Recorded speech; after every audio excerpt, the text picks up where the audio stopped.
সেই একই গন্ধ। পচা, এই বিড়ির প্যাকেটটা তোকে কে দিয়েছে? একটা বিড়িখোর বুড়ি। বিড়িখোর বুড়ি? তার মানে আমার মা। এটা এটা মায়ের হাতের তৈরি বিড়ি। একই বিড়ি অন্যজনও তৈরি করতে পারে। নানন্দা, তুমি হয়তো জানো না আমি কতদিন পরে এই বিড়িটা খেয়ে পেট ঝেড়ে হয়ে গেছি।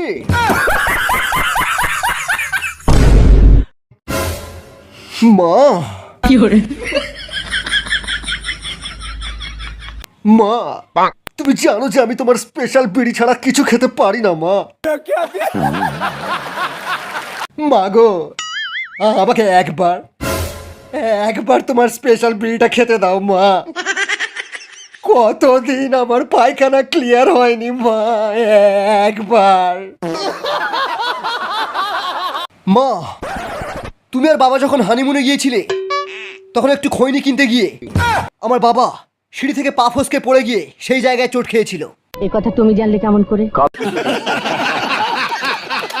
কাল রাতে বাবা আমার স্বপ্নে এসে বলে গেছেন, আরো বলে গেছেন বাবা আমার হওয়ার জন্য পাড়ার সমস্ত বিড়িখোরদেরকে একটা করে শান্তি বিড়ির প্যাকেট কিনে দেওয়ার মানত করেছিলেন, কিন্তু বাবা তা দেননি।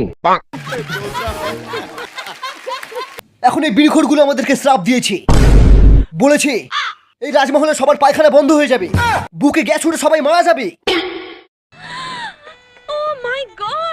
সারাদিনে কটা বিমল খাস? আরে বিমল খেলে মনে হবে পৃথিবীর সব নেশা ছেড়ে দিই।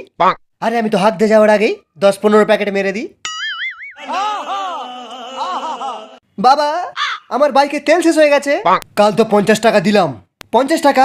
থু, শালা 50 টাকা তেল তো রাস্তার জামিতেই শেষ হয়ে যায়। পেট্রোলের দাম অনেক বেড়ে গেছে, তোকে আর বাইকই চালাতে দেবো না।